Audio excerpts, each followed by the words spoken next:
guys on MySpace or?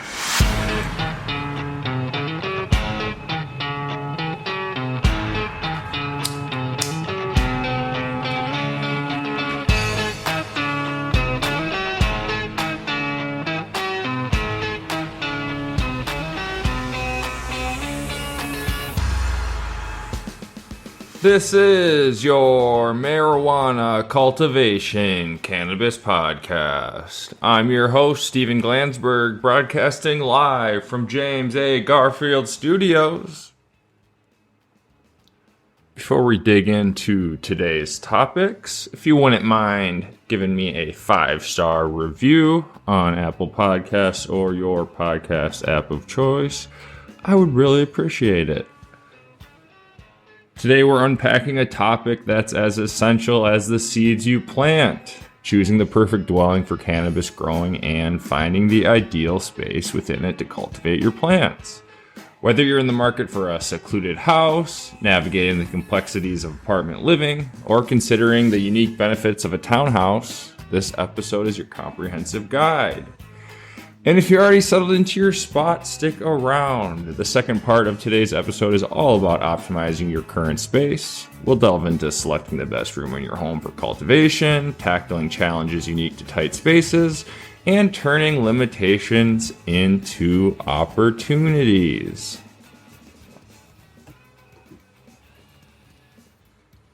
So grab your favorite strain, maybe something uplifting to keep your mind sharp, and let's embark on this journey together.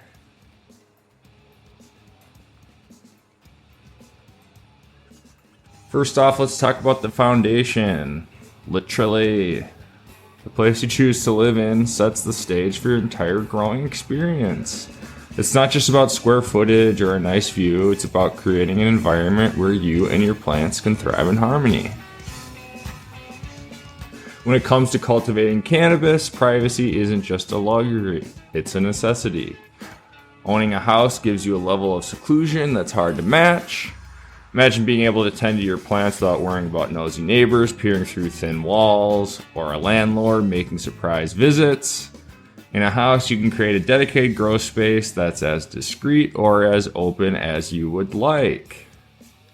But privacy isn't just about physical space. It's also about peace of mind. Knowing that you're within your rights and that you have control over who enters your property allows you to focus on what matters. Cultivating high quality cannabis. Plus, you can implement security measures like fencing, surveillance cameras, or alarm systems without seeking permission. And obviously with houses, that often comes with the kind of space that allows your cultivation ambitions to take root and flourish. We're talking basements that stay cool year round, attics that can be insulated and ventilated, and garages just waiting to be transformed into grow operations. With this much room, you can experiment with different strains, try out various growing techniques, and scale up your operation as you gain experience. And obviously, this is always within the legal confines of your locality. Continuing. Having ample space also means you can separate different stages of growth. For example, you can have one room dedicated to seedlings and clones, another for vegetative growth, and a separate area for flowering plants. This separation allows for precise control over environmental conditions, optimizing growth, and maximizing yields. And let's get technical for a moment. Growing demands a reliable and robust electrical system. High-intensity lights, environmental controls, and ventilation systems all draw significant power. Houses typically come equipped with electrical panels that can handle increased loads, and if not, they can often be upgraded. Before you start plugging in equipment like HID lights or even multiple LED setups, it's crucial to assess your electrical infrastructure. Consult a professional electrician, to ensure your wiring is up to code and capable of handling your setup. Overloading circuits isn't just inconvenient, it can be dangerous. On to our ventilation options. Airflow is the lifeblood of a healthy grow room. In a house, you have the freedom to install ventilation systems that bring in fresh air and expel stale, CO2 depleted air. Proper ventilation controls temperature, humidity, and CO2 levels, all of which are vital for plant health. Consider installing inline fans with carbon filters to manage odors. This is a critical step for discretion. You can vent air through windows, roof vents, or custom installed ducts. The key is to create a system that maintains optimal growing conditions while being unobtrusive from the outside. So what are we going to look for in our house? Maybe we're going to be moving soon. Before you fall in love with the property, make sure you're on solid legal ground. Even in states where cannabis cultivation is legal, local ordinances can impose restrictions. Some municipalities limit the number of plants you can grow, require secure storage, or prohibit cultivation altogether in certain zones.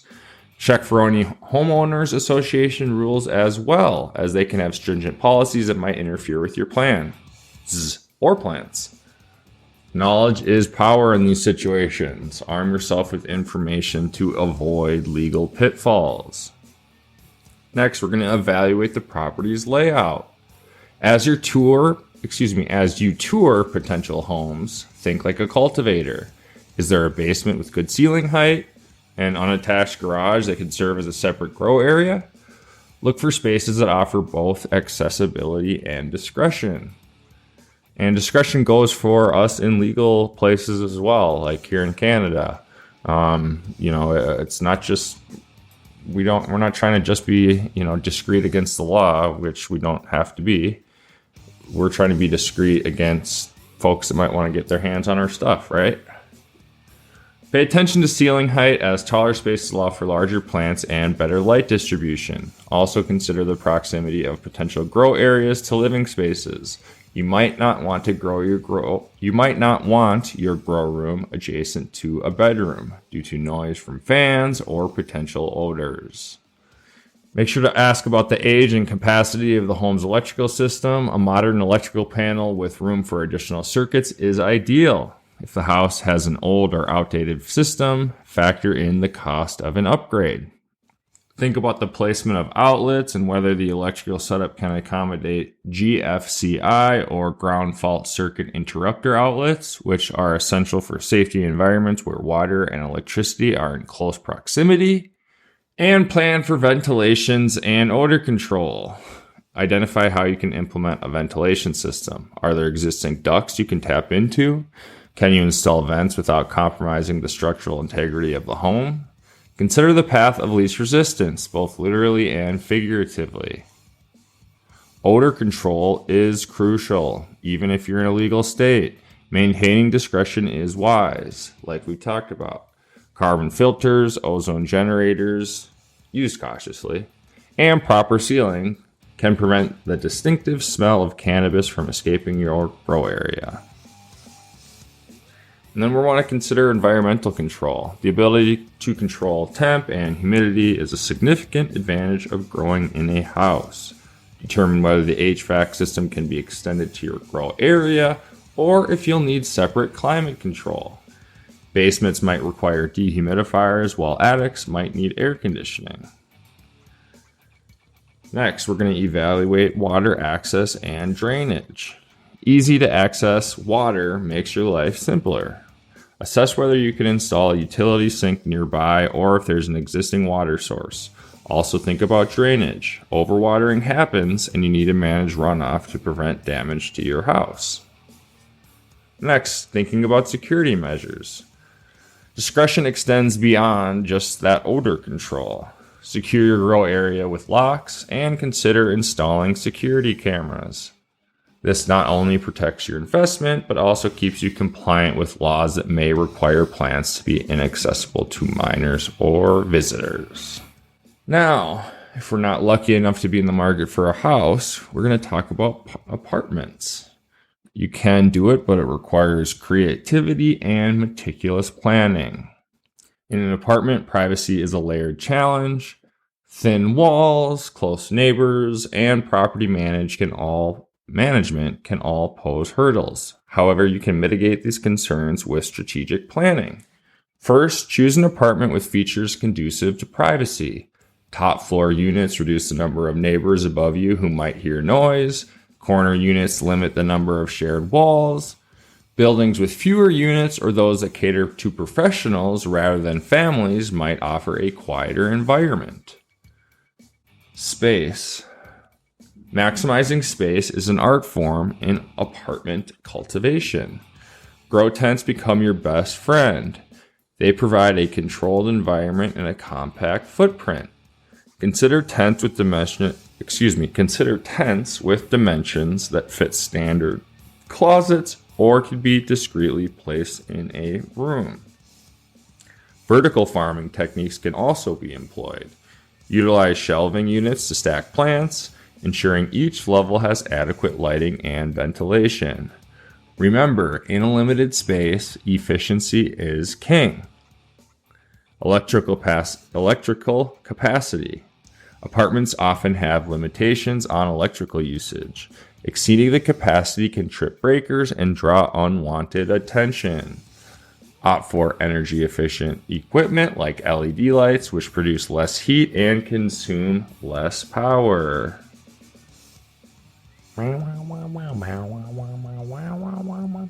Keep a close eye on your electrical load. Avoid plugging too many devices into a single outlet. Use power strips with surge protection and consider consulting with building maintenance to understand the electrical layout. Your lease is a binding contract. While state laws might permit cultivation, your landlord may prohibit it. Violating the lease can result in eviction. If possible, have an open conversation with your landlord if you have a good relationship. If disclosure isn't an option, be prepared to keep your operation discreet. Be aware that in federalized subsidized housing, cannabis cultivation is prohibited. Identify the most suitable area in your apartment. Closets are a popular choice due to their discreet nature. Measure the space to select the appropriate grow tent. Remember to account for equipment like lights, fans, and filters. Use reflective materials inside your grow area to maximize light efficiency. Mylar or flat white paint can significantly improve light distribution, promoting better plant growth. Implement stealth ventilation. Ventilation is challenging but achievable. Window vents can be disguised with light-proof covers or positioned behind curtains. Use ducting that blends with the apartment's color scheme to avoid drawing attention. Install duct silencers to reduce noise from fans. Our goal here is to maintain optimal airflow without creating noticeable sound or visual cues. The big one, managing odors. In close quarters, like in an apartment, odor control is paramount. High-quality carbon filters are non-negotiable. Replace filters regularly to ensure effectiveness. Additionally, consider odor-absorbing gels placed outside the grow area for an extra layer of protection. Be cautious with air fresheners or scented candles, as sudden changes in scents can also raise suspicion. Neutral is better than masked. Then we want to think about noise reduction strategies. Sound travels easily in apartments. Choose equipment known for quiet operation. Mount fans and pumps using rubber grommets or foam padding to dampen vibrations. Soft furnishings like rugs and curtains can absorb sound, making your space quieter overall. Remember, the less your neighbors hear, the better.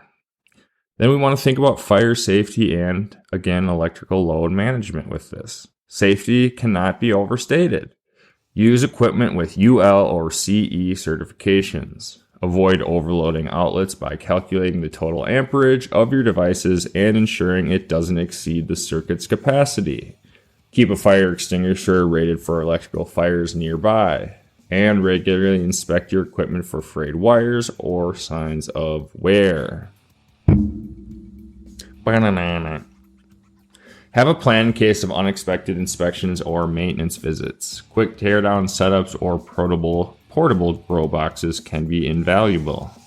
Keep your grow area tidy and free of suspicious paraphernalia. And The best option I've heard for these situations is getting a U-Haul truck if you really need to get your stuff out for a day or so. Just rent a U-Haul and put no miles on it.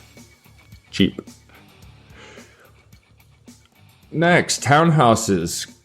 Striking a balance between space and discretion. Townhouses offer a blend of features from both houses and apartments. Shared walls are balanced by increased space and autonomy. While you still have neighbors in close proximity, townhouses typically afford more privacy than apartments. You might share one or two walls instead of being surrounded on all sides. The setup reduces the number of people who could potentially detect your operation. Consider end unit townhouses, which share fewer walls and often have additional windows for ventilation options. With multiple floors and sometimes even a basement or garage, townhouses provide creative opportunities for cultivation. You can designate entire floors or rooms for your grow op while maintaining your living situation separately. So we're going to analyze the floor plan for optimal spaces and identify areas that are distant from shared walls. Internal rooms or those adjacent to garages are ideal. These locations help minimize noise and odor transmission to neighbors. Utilize existing vents or consider installing new ones that exit through the roof or non-shared walls. Ensure that any modifications comply with building codes and HOA regulations.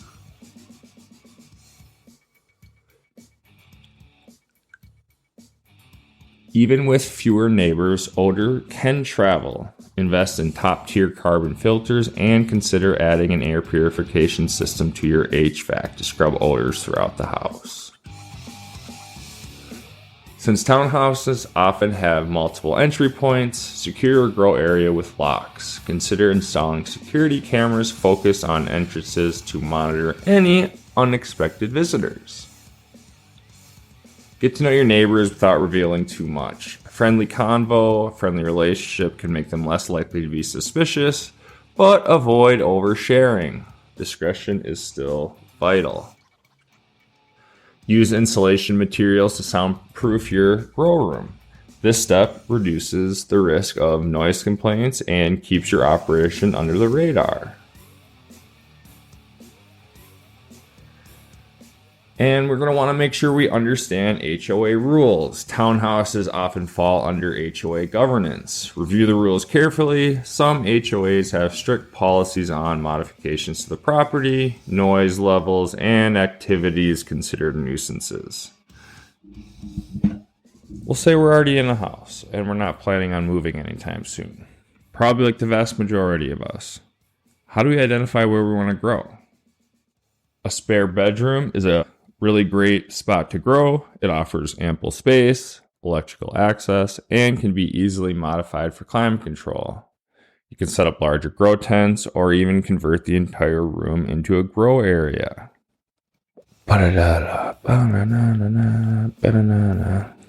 Basements are another good option. They're naturally cool and discreet, making them ideal for cultivation. Plus, they are less frequented, reducing the risk of accidental discoveries. And a garage offers significant space and separation from living areas. It's suitable for larger scale grows or experimental setups.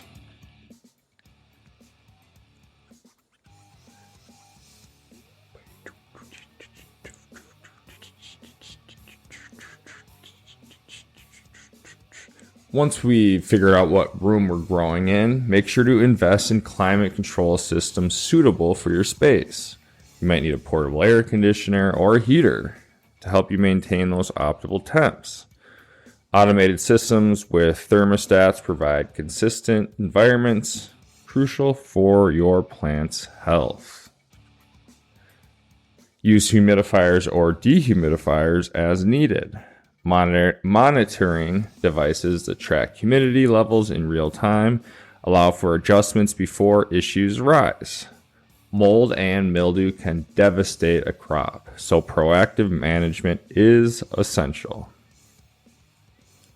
And then thinking about air circulation. Fans are vital, not just for ventilation, but also for strengthening plant stems through slight movement, simulating natural wind.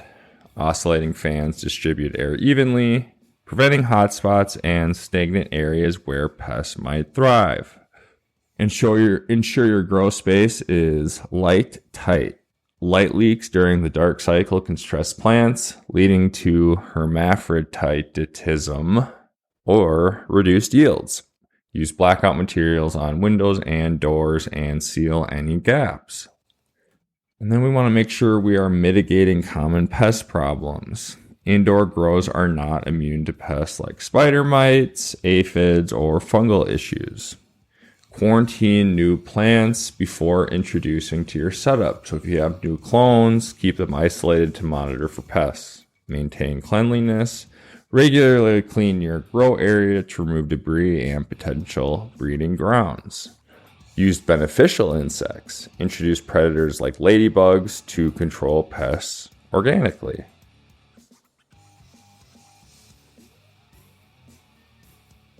Next, we're going to want to test our water source. Check for chlorine, chloramine, and eventually the pH level of your tap water.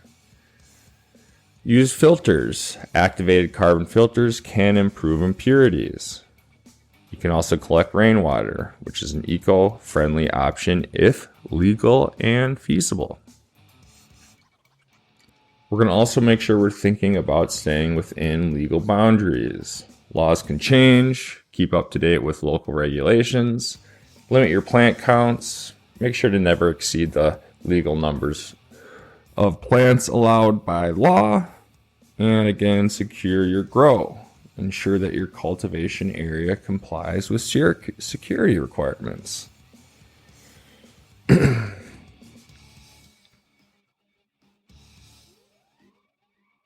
Bom. So this is a quick one to you. It's kind of fun looking at a potential house or apartment through the eyes of a grower, and it gives you the opportunity to cater your next space to exactly what you may need versus retrofitting it. So I thought it was a kind of a cool topic. Email me at contactmccpod@gmail.com with any questions.